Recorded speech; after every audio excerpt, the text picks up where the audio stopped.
Very good.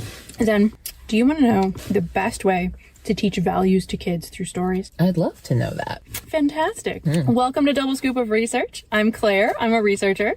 I'm Zen. I'm Claire's best friend. Yes, you are. Zen, do you remember the story of George Washington and the cherry tree? Yes, I do. Can you tell it to me?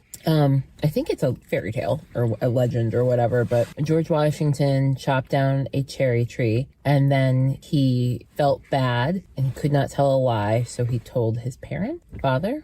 Tells his dad. He tells his dad. So this study aimed to figure out what's the best way to tell a story to teach kids honesty using different versions of the George Washington story. Interesting. They asked 2 questions. The first was, are kids more likely to be honest if they hear a version of the story where the main character lies and gets punished or tells the truth and gets praised for it?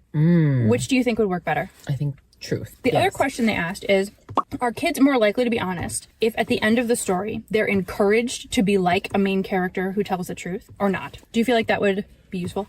I think so. Okay. So to understand what they learned, let's pretend we are participating in the study. Okay.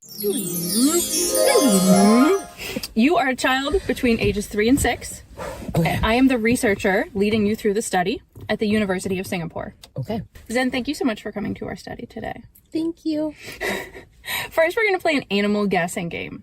So there's a computer screen behind you, and I don't want you to look at it. Now, for the purposes of this shoot, I'm also going to have you close your eyes so you can't see it.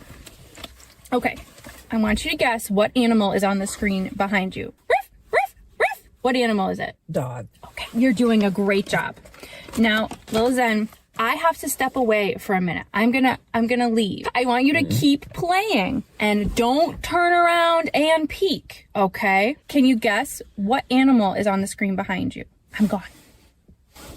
Can I guess? There's no sound or anything. Okay. Okay, now Zen, thank you so much for playing my animal guessing game. Now I want to tell you a story. Do you want to hear my story? Yeah. Okay, all right. Once upon a time, little George chopped down his father's favorite cherry tree. Then he told his dad what happened. And his dad was so proud of him for telling the truth that he said it meant more to him than 1,000 cherry trees. Oh. Now, Zen, I want you to be like George. Tell me, did you peek at the screen behind you? Yes, I did. Thank you for admitting it, Zen. I couldn't guess otherwise. No sound. Wonderful job participating in the study, Zen. Do you want to hear what the researchers found?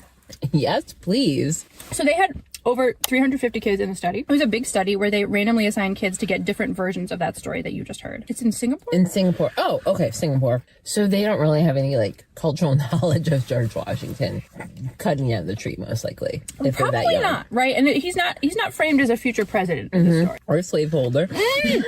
Okay, yeah, very good point as well. So first, they found that kids that heard a version of the story where George Washington is honest and his dad praises him were more likely to be honest when asked if they peeked than kids who heard a version where George Washington lies and gets punished. Cool. So that's what you guessed, and that's what they found. Good. That was my hope. The other thing they tested was whether telling kids to be like George, as opposed to not telling kids to be like George, would have an impact. And they found that it did. So kids who were told to be like George when George was honest were more likely to tell the truth themselves. Oh. So again, your instinct was right. You were 2 for 2. Nice. So if you're writing a story to teach a moral lesson, you should have the main character do the right thing and get rewarded for it. And then explicitly encourage kids to be like that main character. Cool. I love that. Be like George, everybody. Be like George. We'll link the study below. Bye.